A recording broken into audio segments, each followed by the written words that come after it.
여러분 안녕하십니까? 다양한 뉴스가 가득한 방송 아주TV 뉴스룸 김예립입니다. 5월 28일 화요일 뉴스 시작합니다.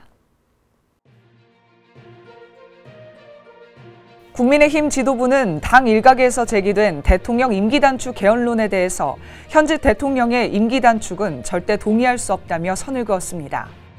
얼차려를 받다가 쓰러져 이틀 만에 사망한 육군 훈련병이 횡문근 융해증으로 의심되는 증상을 보인 것으로 전해졌습니다. 가혹행위 논란이 커질 것으로 보입니다.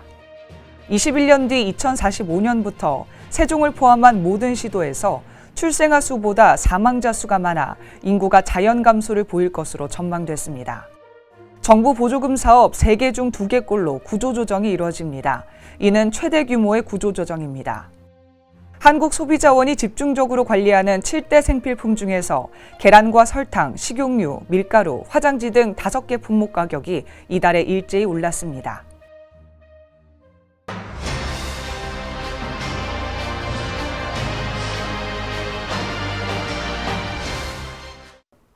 국민의힘 지도부는 당 일각에서 제기된 대통령 임기 단축 개헌론에 대해 현직 대통령의 임기 단축은 절대 동의할 수 없다며 선을 그었습니다.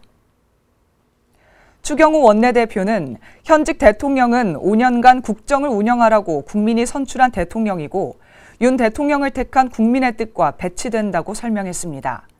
앞서 당권주자로 거론되는 나경원 당선인은 4년 중임제 논의와 대통령 임기 단축에 대해 개헌을 논의할 땐 모든 것을 열어놓고 논의해야 한다고 말한 바 있습니다. 이에 대해 당 지도부가 하루 만에 공개 제동을 걸고 개헌론이 번지는 것을 막겠다는 취지로 보입니다. 특히 대통령 임기 단축 개헌론은 그동안 조국혁신당 등 범야권이 처음 띄우고 주도해온 이슈라는 점에서 원천 차단 필요성을 느낀 것으로 풀이됩니다. 국민의힘 윤상현 의원은 지금의 임기 단축 개헌론은 민주당과 조국혁신당의 동조 세력이 윤석열 정부를 조기에 끌어내리기 위한 선동 프레임이라고 지적했습니다. 이와 관련 나 당선인은 개헌과 관련해 원론적으로 하자는 것이었고 당연히 현직 대통령 임기를 단축하자는 이야기는 아니었다고 설명했습니다. 얼차려를 받다가 쓰러져 이틀 만에 사망한 육군 훈련병이 횡문근 융해증으로 의심되는 증상을 보인 것으로 전해졌습니다. 가혹행위 논란이 커질 것으로 보입니다. 횡문근 융해증은 무리한 운동, 과도한 체온 상승 등으로 근육이 손상돼 사망에 이를 수 있는 병입니다. 이에 따라 훈련병이 횡문근 융해증으로 사망한 것으로 확인되면 무리한 얼차려로 장병이 죽음에 이르게 됐다는 비판이 거세질 전망입니다. 얼차려라고 불리는 군기훈련은 지휘관이 군기 확립을 위해 장병들에게 지시하는 체력 단련과 정신수양 등을 말합니다. 사망한 훈련병은 완전군장으로 연병장을 도는 군기훈련을 받은 것으로 알려졌습니다. 아울러 쓰러지기 전에 완전군장 팔굽혀펴기 지시를 받은 것으로 전해졌습니다. 육군은 민간경찰에 해당 사건을 수사 이첩할 예정입니다. 21년 뒤 2045년부터 세종을 포함한 모든 시도에서 출생아 수보다 사망자 수가 많아 인구가 자연 감소를 보일 것으로 전망됐습니다. 통계청은 최근까지 시도별 출생, 사망, 인구 이동 추이를 반영해 2022년에서 2052년 시도별 장래 인구를 전망했습니다. 15년 뒤 2039년부터 세종을 제외한 16개 시도에서 인구가 감소될 것으로 보았습니다. 저출생 지속의 생산 연령 인구가 세종을 제외한 16개 시도에서 줄고 특히 조선업 침체 등의 영향으로 젊은 층 인구가 유출된 울산은 반토막 날 것으로 예상됐습니다. 반면 65세 이상 고령 인구 비중은 모든 시도에서 늘어나 전남과 경북이 50%를 육박할 것으로 전망했습니다. 유소년 인구는 모든 시도에서 감소할 것으로 예상됐습니다. 또 저출생과 고령화에 고령 인구가 유소년 인구의 5배에 달할 것으로 나타났습니다. 정부 보조금 사업 3개 중 2개꼴로 구조조정이 이루어집니다. 이는 최대 규모의 구조조정입니다. 기획재정부는 423개 보조사업 중 66%에 해당하는 279개 사업을 폐지 통폐합하거나 감축을 진행하기로 했습니다. 우선 61개 사업이 폐지 수순을 밟고 다른 사업과 중복되거나 유사한 14개 사업은 통폐합을, 그 밖의 사업성과 또는 집행 실적이 부진한 204개 사업에 대해선 예산을 감축합니다. 보조사업은 재정에서 차지하는 규모가 상당하고 한 번 편성하면 지속되는 경향이 있어 주기적으로 지원 필요성을 점검할 필요가 있다고 김윤상 2차관은 전했습니다. 한국소비자원이 집중적으로 관리하는 7대 생필품 중에서 계란과 설탕, 식용유, 밀가루, 화장지 등 5개 품목 가격이 이달에 일제히 올랐습니다. 소비자원은 매달 다소비 가공식품 27개 품목과 우유, 라면, 계란 등 집중관리 7대 품목의 실제 판매 가격을 조사했습니다. 이달의 계란 1개 판매 가격은 638원으로 전달보다 5.1% 올랐고 설탕 100g 가격은 371원으로 1% 상승했습니다.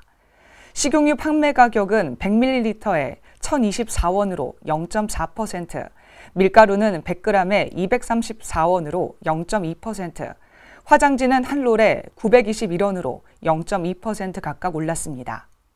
반면 우유는 100ml 기준 판매 가격이 418원으로 전달보다 0.6% 내렸고 라면 1개 가격은 784원으로 1.9% 떨어졌습니다.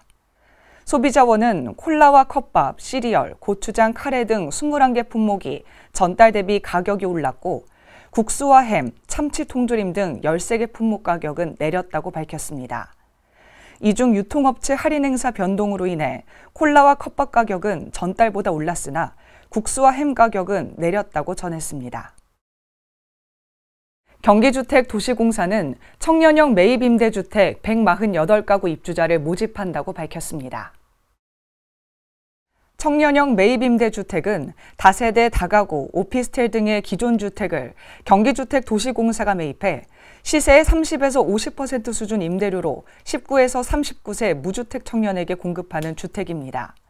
고양, 광명, 김포, 수원, 시흥 등 15개 시에 있으며 임대기간은 2년으로 재계약 요건 충족 시 최대 10년까지 거주가 가능합니다. 입주 신청 기간은 1순위 6월 17에서 20일, 2, 3순위 7월 1에서 4일이며 자립준비 청년을 위한 청약 접수는 상시 진행합니다. 세계적으로 희귀한 버섯인 모렐버섯이 인공재배에 성공했습니다. 모렐버섯은 쫄깃한 식감과 독특한 풍미로 프랑스와 이탈리아 등에서 고급 식재료로 쓰이는데 견과류의 고소함과 고기의 깊은 맛이 동시에 난다고 알려졌습니다. 또 유기게르마늄을 많이 함유해 신장 허약, 성기능 쇠약, 위염, 소화불량, 식욕부진 개선 등의 효과가 있고 단백질 또한 모기버섯의 배 이상 많습니다. 2000년 이후 중국에서 처음 인공재배에 성공해 1kg당 50만 원을 호가한 모렐버섯은 농촌진흥청의 3년 연구 끝에 재배에 성공했습니다. SM걸그룹 에스파가 데뷔 4년 만에 첫 정규 앨범을 발매했습니다. 더블 타이틀곡으로 선공개한 슈퍼노바는 흥행에 성공했고 아마게돈은 조금 더 딥한 흥만 노래라고 소개했습니다. 에스파는 현실 세계와 디지털 세계를 넘어 다중우주로 자체 세계관을 확장해 나는 나로 정의한다라는 메시지가 이번 작품의 핵심 주제라고 설명했습니다. 아마게돈은 선주문 수량만 102만 장을 돌파했고 특히 CD 플레이어가 포함된 이색적인 앨범 형식도 선보였는데 이 CDP 버전 앨범은 예약 판매 개시와 동시에 품절됐습니다. 에스파는 이번 컴백으로 동료 걸그룹 뉴진스와의 선의의 경쟁을 펼치게 되는데 좋은 동료로 지내고 있다 밝혔고 방시혁 하이브 의장 발언엔 다 잘 되려나 보다 하고 받아들였다고 전했습니다. 이어서 날씨 전해드리겠습니다. 전국 하늘이 대체로 맑게 드러났지만 일교차가 크게 벌어졌습니다. 당분간 일교차가 큰 날씨가 이어지겠습니다. 오늘 일부 지역에선 비가 내렸는데 금요일에는 제주도에, 토요일에는 강원도에 비 소식이 있겠습니다. 아침과 낮과 밤의 기온차가 크게 벌어졌습니다. 아침 공기는 내륙을 중심으로 10도 안팎의 기온을 보이며 쌀쌀했습니다. 한편 낮 동안 서쪽 지역을 중심으로 25도 안팎까지 올랐고 자외선 지수가 높음에서 매우 높음 단계까지 올랐습니다. 서울의 낮 최고 기온은 26도, 대전과 대구 25도, 광주 27도, 반면 동풍이 부는 동해안 지역은 20도 안팎으로 비교적 서늘했습니다. 전국 하늘빛은 대체로 맑은 가운데 오전에는 강원 영동에 비가, 오후에는 전남과 경남 내륙에 소나기가 내렸습니다. 일교차가 큰 날씨는 이어지겠고 하늘에는 구름만 다소 지나겠습니다. 금요일에는 제주도에, 토요일에는 강원도에 비가 내릴 것으로 전망됩니다.